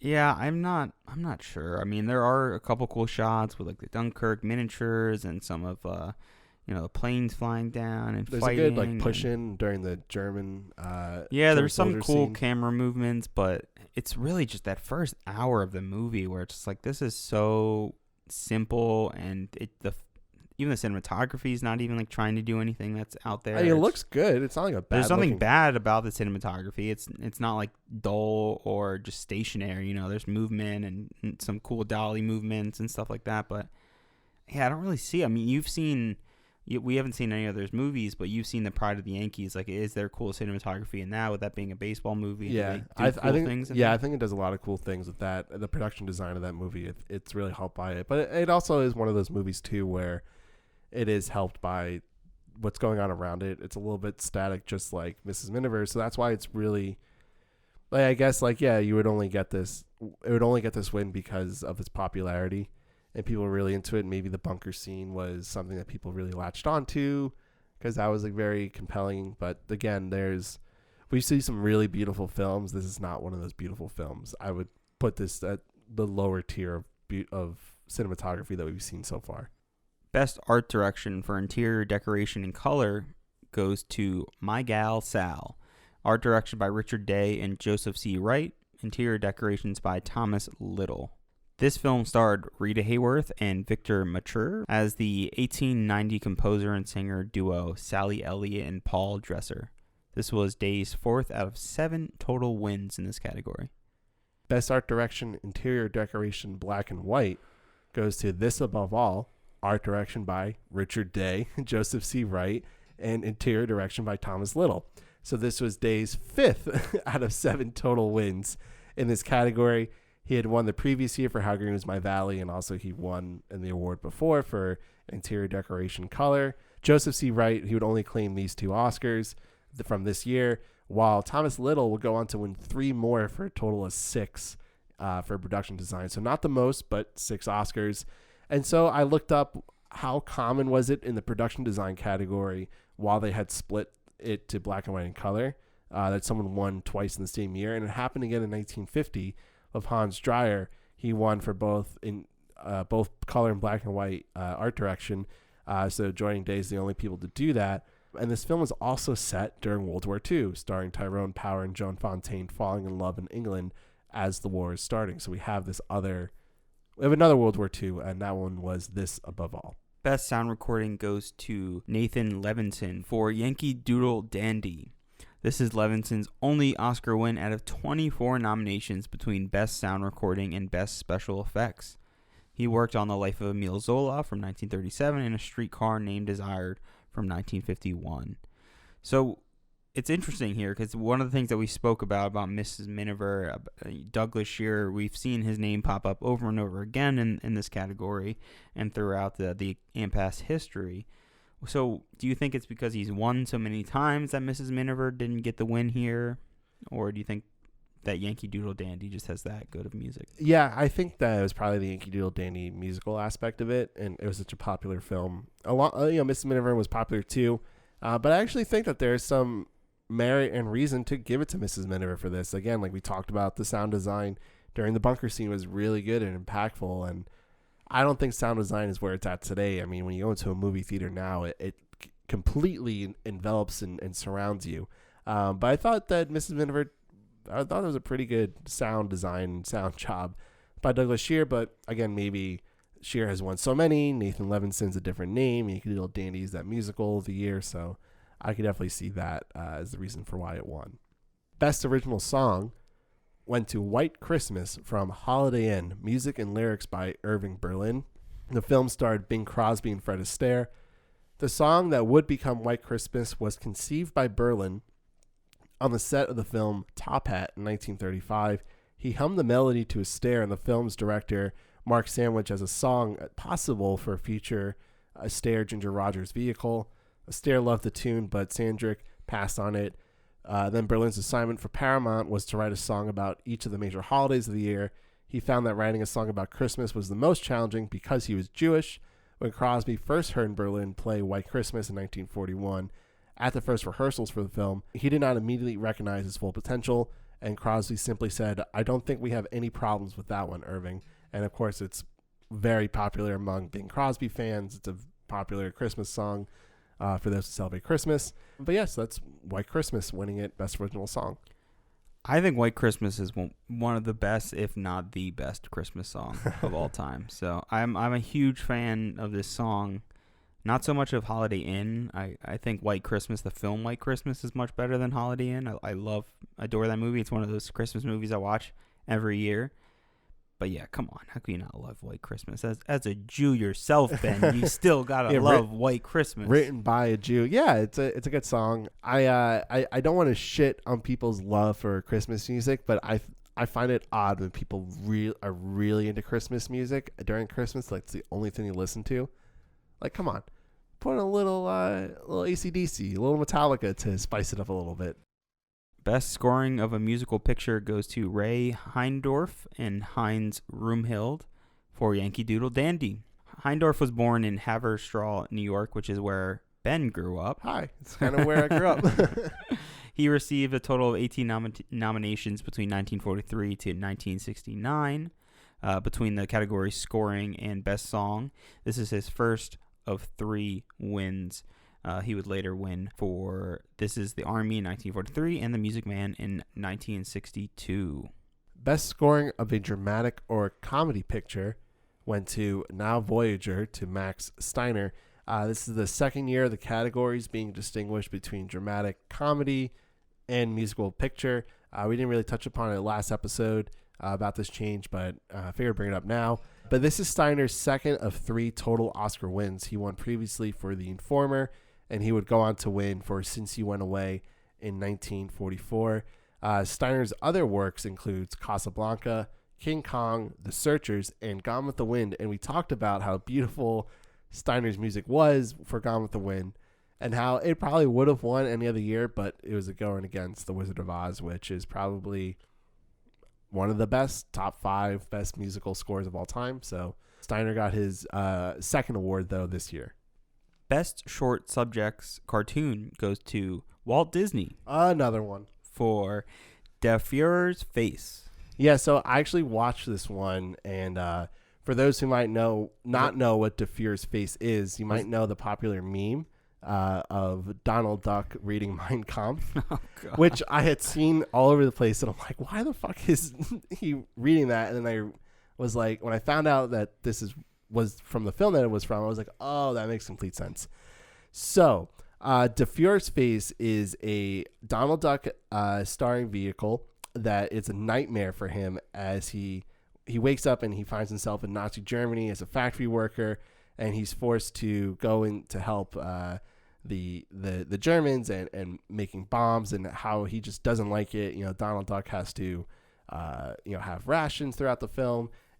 I think it's actually, I don't know what Taika Waititi was thinking when he wrote Jojo Rabbit, but if he wasn't thinking of this movie, then it's just like a very random coincidence. So some of the things that they do in Der Fuhrer's Face, I think, actually is echoed in Jojo's Rabbit, like how they would always salute Hitler. Whenever someone would start doing it, everyone had to do it. And this movie is, anytime you see an image of Hitler. Everyone, including Donald Duck, would say Heil Hitler. So you have this Donald Duck voice just going Heil Hitler, Heil Hitler, Heil Hitler every time he sees it, and it's funny. And the idea is that it's poking fun at Germans and their propaganda and how silly that they look with all their swastikas everywhere, even though, and at the same time, their citizens are being treated like crap because they have to ration everything. Their clothing is made out of like paper bags almost, and they're kind of portrayed as buffoons. But there is some major issue with this because they depict a Japanese man dressed as a Nazi, and it's not a very flattering portrayal of a Japanese or Asian person. They have large buck teeth. Their skin is very yellow. Actually, it's almost greenish in a way. So it's not very favorite. It's not very appropriate and nice portrayal of an Asian person. But that's one of the things about racism is that, has been there this whole time.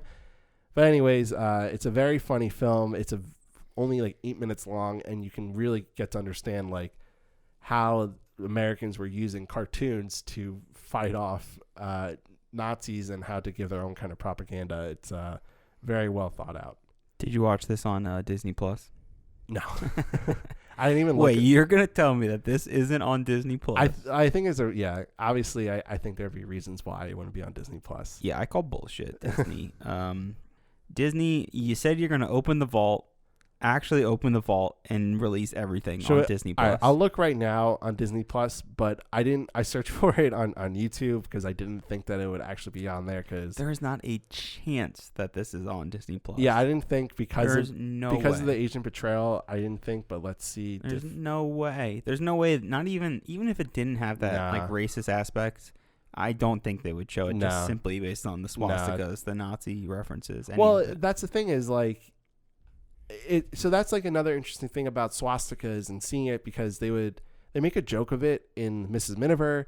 The whole joke in Defeer's face is kind of like there are swastikas everywhere, and Nazis use swastikas and everything. It's like that kind of propaganda. But now when we see it now, it's a very horrifying image. So that you wouldn't expect it to be on a kid's platform like Disney Plus. So I get it. Why it wouldn't be there on Disney Plus? But it's the only Donald Duck short to win an Oscar. So.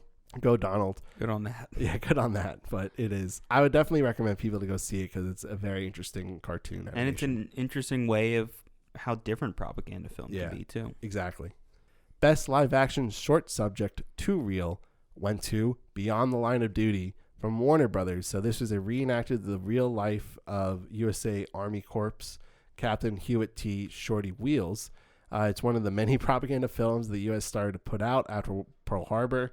And it was considered a success for recruiting people to join the war effort. So again, another short, another propaganda film. This was probably shown before many movies, and people were just constantly being subjected to propaganda. This all over their entire American lives at this time. Best live action short subject one reel goes to Paramount for Speaking of Animals and Their Families. This is part of the Speaking of Animals short series that use special effects to make it seem like animals were talking. And I found this interesting because I would have assumed that Disney would have been one of the early kind of pioneers of making animals talk, since they're, at this point we have Bambi and we have Pinocchio, all these things with inanimate objects or animals talking, thinking that, Disney would probably be the one. And Ben and I grew up in the late 90s, early 2000s, where it was really common for us to see like kids films about talking animals, Homeward Bound and Air Bud, all these films about Babe, exactly, about talking animals. You wouldn't really think Paramount, because what has Paramount done in the last like 25 years about talking animals? Nothing. I don't think anything really. No. Prove us wrong. Let us know. Best documentary went to The Battle of Midway, United States Navy, Kokoda Frontline, the Australian News and Information Bureau, Moscow Strikes Back from Art Kino, and Prelude to War, the United States Army Special Services. What?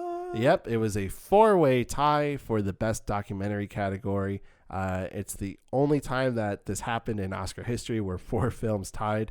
There were 25 total nominees in this category, which is pretty surprising. But we did touch upon this last episode. The category was kind of played around with the previous few years. This year it became a singular category, so not really distinguishing between short subject and a feature documentary like they would the years before and what they would do in the years following. But all 4 of these films, John, can you guess the common theme? Are they about war? Yep, they're about World War II. So 2 of them actually being about U.S. allies, Russia and Australia. So Prelude to War is a Frank Capra's film, part of the Why We Fight film series. Komodo Frontline was the first Australian film to win an Oscar, actually. And then Moscow Strikes Back was about Russian soldiers fighting Germany on the Eastern Front in Europe, or I guess the Western Front for them, but Eastern Front for Europe, however you want to call it. So that's what all 4 of these movies have in common. Again, more propaganda, more World War II action. Best Original Motion Picture Story goes to Emmerich Pressburger for 49th Parallel. This is a film about German soldiers who are forced to flee across Canada. This was used as a propaganda film and focused on the ideals of Nazis who are just simply not welcomed. Pressburger hoped to use the ideas of propaganda against the Nazis who had been employing propaganda in propaganda films for years. Yeah, this is actually one of the movies that I was really interested in. I read the plot summary for this just because I wanted to know more about it, and finding out that it was focused on German soldiers was very interesting to me. I think it's an interesting perspective to play on at this time, and for it to win an Oscar, especially for Best Original Motion Picture Story, it piques my interest a little bit just to see how this movie is played out on the screen, even though I know how it ends and how it ultimately goes through its story. But I would definitely want to see it. But I also wanted to touch on, again, my frustration with the Best Original Motion Picture Story is because the Pride of the Yankees is in this, and it's about Lou Gehrig. That's a real thing. Like, that was a real story. So how can you say that's an original story for a motion picture? It's an adapted thing. It happened. So this is where I get very confused, and I don't like that there's this third story category. It should just be, again, screenplay, original and adapted screenplay. Just my 2 cents on that. Best screenplay went to Mrs. Miniver, George Froschel, James Hilton, Claudine West, and Arthur Wimperis, based on the Mrs. Miniver newspaper columns by Jan Struther, which again was kind of put in its own little book. So it's the only Oscar win for all 4 of these screenwriters. They would all go on to receive multiple nominations throughout their career. John, do you think Mrs. Miniver should have won Best Screenplay? No, because I just don't enjoy the story enough, and I don't think the characters have that much of a progression and arc throughout their story. I don't think the film really ends in a satisfying way that would say, yeah, overall that was a great story that had great elements and characters and dialogue. Therefore, I don't think it was really a great screenplay and not worthy of deserving this award. Yeah, I don't think it was deserving. It's probably only getting this because of the speech at the end, because it was so well known and publicized, and there's just nothing. There's nothing of substance for these actors to really sink their teeth into. So yeah, I'm sure it's based on that speech, and it was probably maybe like played on the radio and pushed heavily. I mean, we talked about how Roosevelt even spoke about it often. Yeah. So. Yeah, I wouldn't give it to it, but what do I know? Best Original Screenplay goes to Michael Cannon and Ring Lardner Jr. for Woman of the Year. This is Spencer Tracy and Katharine Hepburn-led film produced by Joseph L. Mankiewicz. Lardner Jr. would also go on to win for Adapted Screenplay for MASH in 1970. Best Supporting Actress goes to Teresa Wright for Mrs. Miniver as Carol Belden. So this was Wright's first win and third nomination within the last 2 years of 1941 and 1942.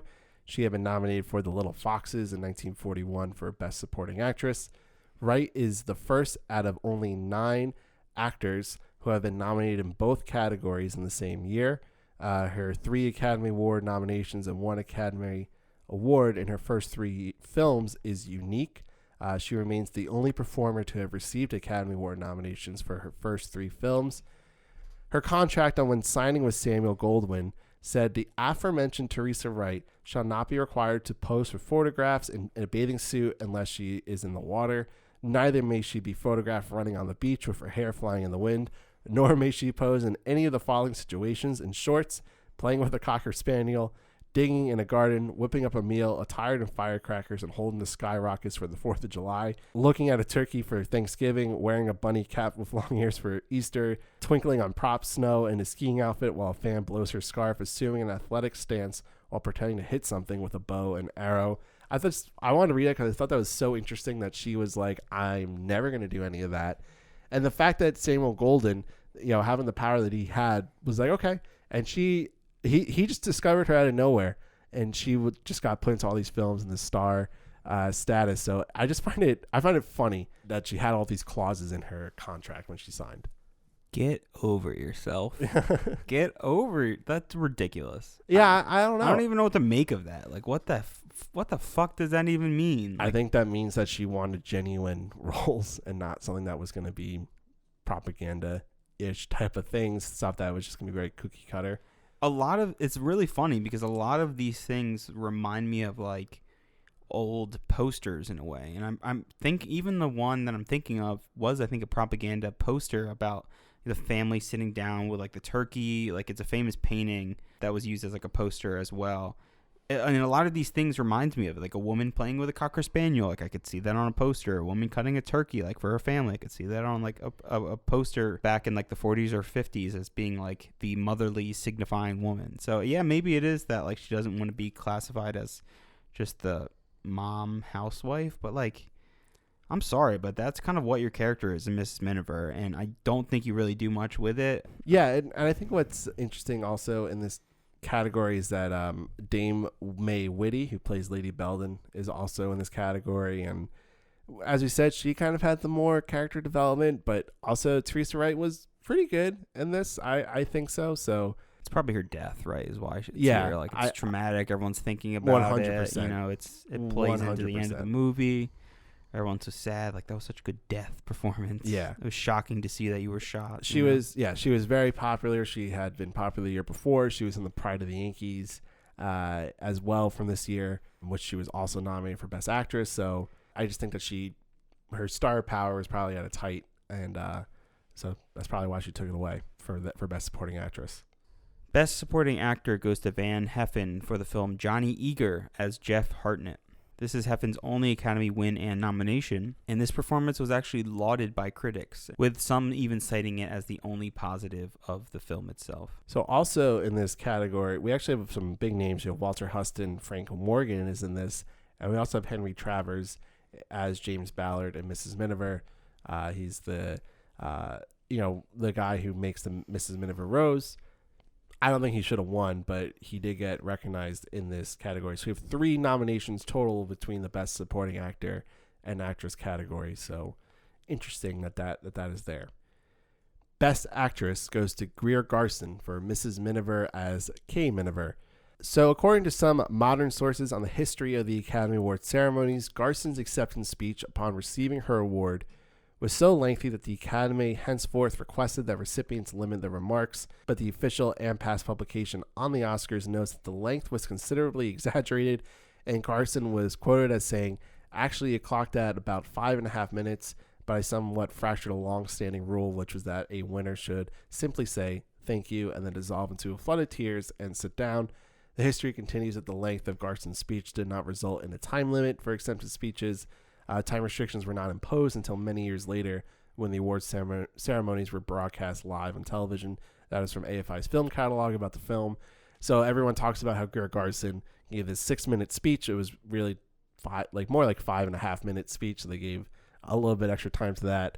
I tried to find what I could on the speech. There is a clip on YouTube. It has like 2 minutes of the speech, and it's kind of talking about the war effort and what this means as like a, for like World War II and just the importance of being there for it. So that was probably what she was talking about for the most part. There's no real like transcription of it to read what she said, but this is well known because she gave such a long speech at the Academy Awards, which does not really happen. So this is Garson's only win out of 7 total nominations, including a record-tying stretch of 5 consecutive nominations for Best Actress from 1941 to 1945. So she's definitely at her height for popularity. She's definitely getting this award because of the popularity of the film.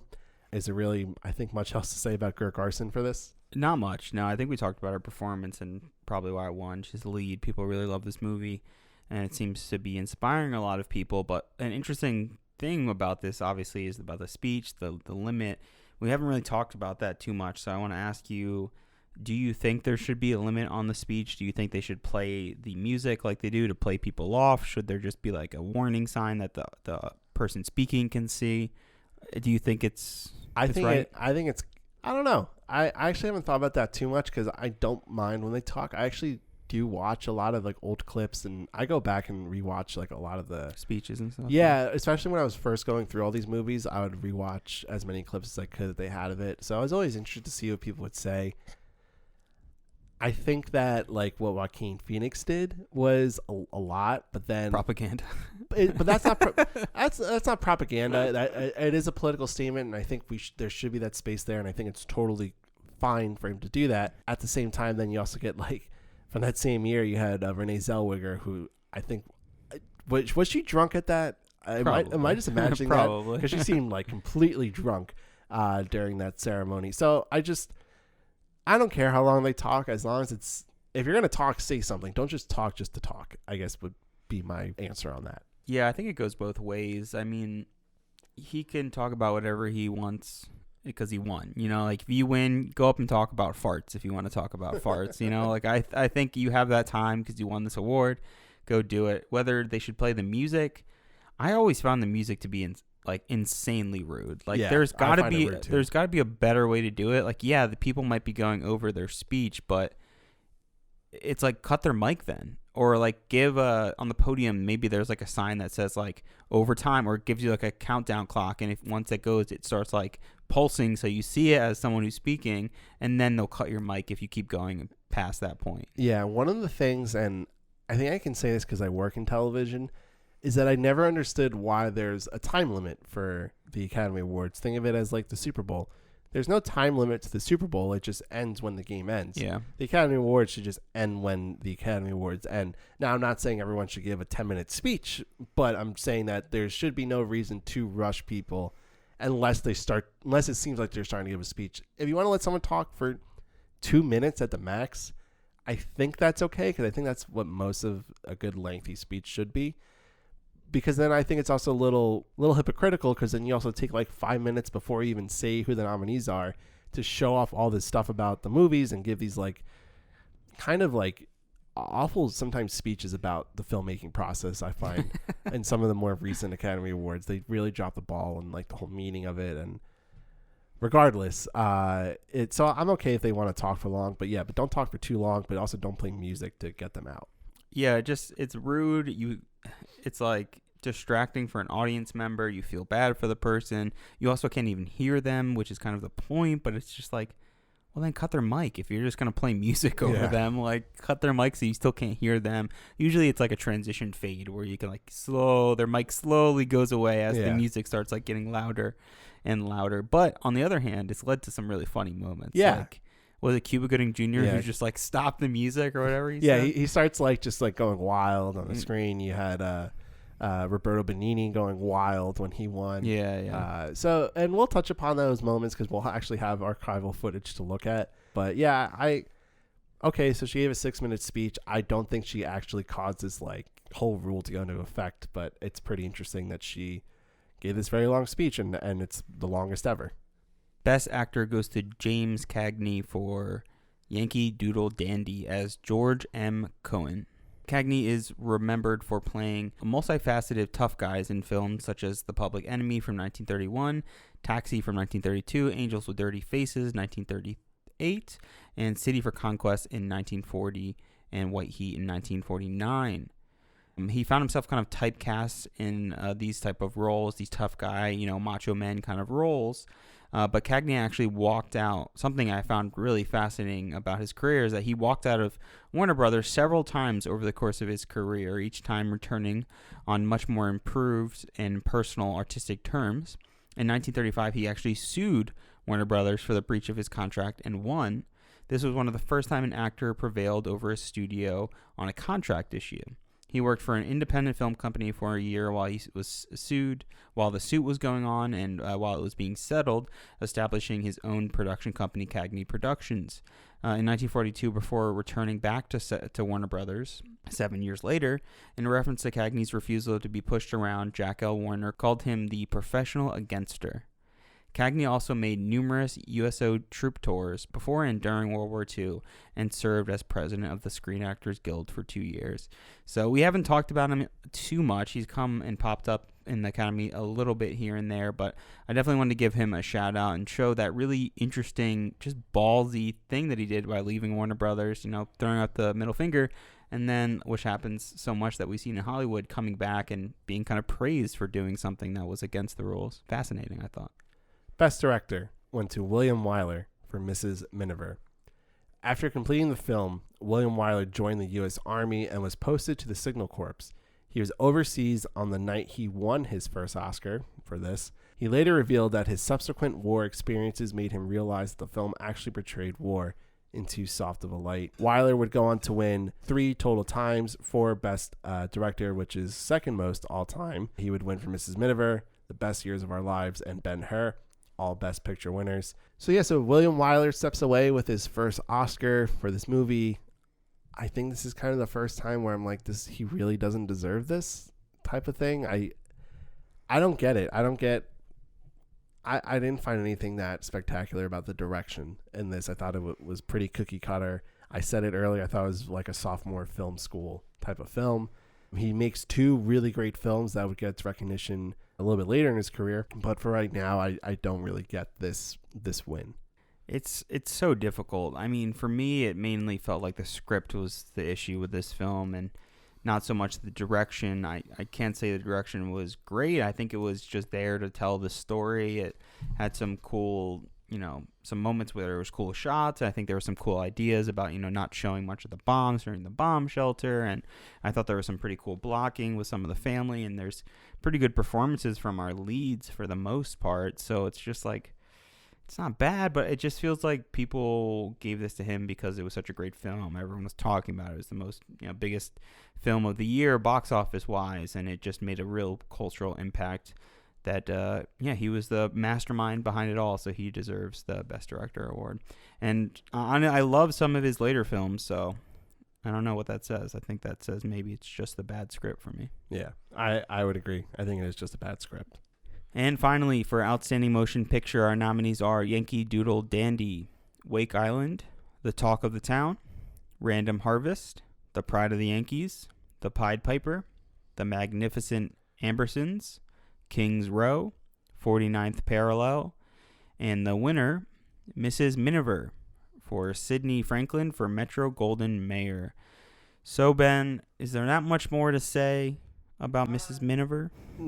Not too much to say. Let's give some stats, though, to back up what we think about this movie, or really just the movie in general, not actually what we think about it, because we will get to that. So Mrs. Miniver currently holds a 93% on Rotten Tomatoes, with an average Rotten Tomatoes rating of a 7.83 out of 10. The top critics review actually give it a 92%, and the average critics rating is an 8.4. The audience score is an 85%, an average score out of 5, which is a 4.01. And an IMDb has a 7.6. It would win 6 total Oscars out of 12 nominations, 12 being the second most nominations by any of the Best Picture winners behind Gone with the Wind, which had 13. So, John, what did you give Mrs. Miniver?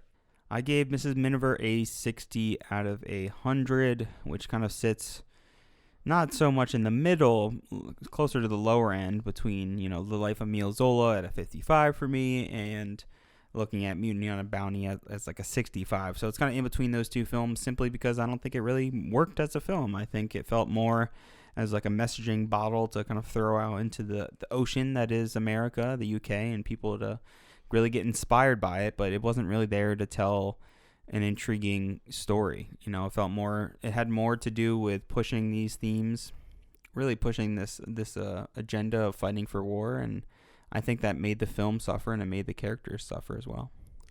Yeah, I also give Mrs. Miniver a 60. So we're both on the same page. Again, when I first watched this movie, I thought it was pretty good. I thought it was like a B movie. I thought it was really solid, and I was into it. And then I rewatched it, and I was like, what the fuck was I thinking? And this movie was, the first hour is completely pointless. It is full of propaganda, which I'm not going to say is a bad thing, but it just doesn't work as an entertainment value. It just doesn't really hold up as much as I thought it did. I'm really disappointed with some of the directing choices. So I gave it that 60. I'm pretty much on the same page with John. So that makes our average rating. John, you have his 66.6 average rating. Very odd and ominous, the 666. And I have a 72.9 average rating for all these movies. So some of them, as you said, you have Mrs. Miniver, you have The Life of Emile Zola, Cimarron, Cavalcade that really bring down our scores. Broadway Melody really brings down our scores. So let's answer that age-old question. Is Mrs. Miniver worthy of the Best Picture Award of 1942? No. Yeah, nope. Yeah, it's hard. It is a really hard one. I will note as well that this is the first time we have matching ratings since our first episode with Wings, which we both gave an 80. So I thought that was interesting. The first time we've like perfectly kind of aligned. I was like, we watched this movie together too. This was, which we haven't really for the majority. This was really, really hard to rate. Like, I've talked about how hard it is to kind of put a rating on a film. And for me, this was so difficult because I wanted to give it a much lower score because I really just don't think it works as a movie. Mm-hmm. Like, I want character arcs. Like, I keep talking about this over and over. I want like strong, compelling characters and a really interesting story, which I like. On one hand, like the story is interesting. It's based on real life. There's really like intense, dramatic moments at times, but it's really the later half of the film. It's the last 45 minutes where we really get all of that. And there's not much of a conclusion on these characters. So it's like the film doesn't work. But on the other hand, I really have to stop and look at it from the point of view as the people of the time. Like, this was probably really impactful. There was probably just like weeping audiences when they were like, or just like screaming and yelling when they're trapped in the bunker. Like, I could see all these things being like so scary, so intense, knowing that like how close we are to war with being attacked at like Pearl Harbor, like seeing how close that could have been for that to be California. Like, I'm like trying to put myself in the mind state of people at the time that are going to see this film. So I'm like, I keep bouncing it back and forth. I want to give this film such a lower rating because it doesn't really work. But at the same time, there is some significance to that film that I think needs to be talked about and needs to be explored. And I think that we did that really well by talking about propaganda film and talking about the way the movie kind of pushes those agendas while also trying to tell a story. It just, didn't land that story very well. So that's where I landed at a 60. Do you have any other closing thoughts about Mrs. Miniver or our Academy Awards this year? No, I'm kind of done with this movie.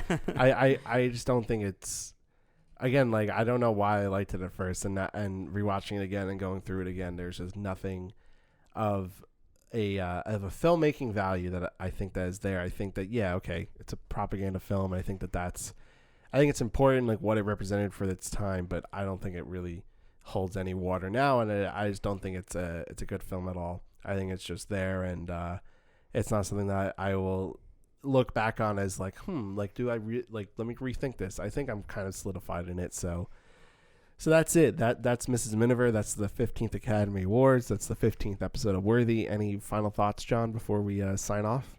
Nah, let's end on some propaganda of ourselves. Follow us on Worthy Pod on Twitter, Worthy Podcast on Instagram. Hit up our email, worthysubmissions@gmail.com.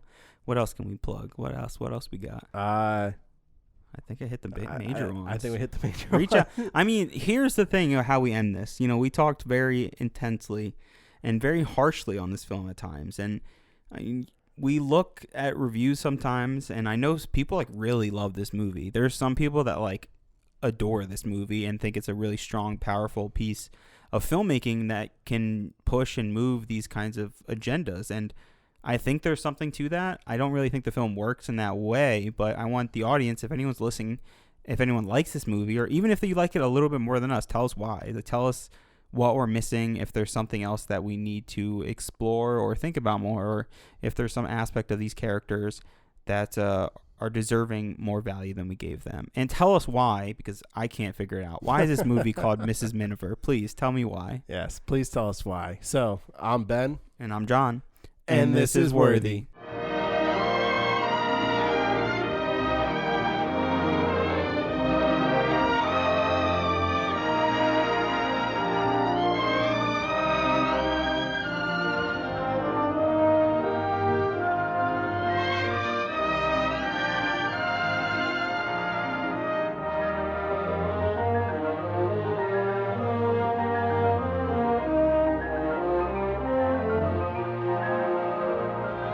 Thanks for listening to Worthy, the breakdown of every Best Picture winner from past to present. Listen to us wherever you get your podcasts. Check us out on Instagram at Worthy Podcast, on Twitter at Worthy Pod, and on Facebook at Worthy Podcast. Any inquiries can be submitted to worthysubmissions@gmail.com.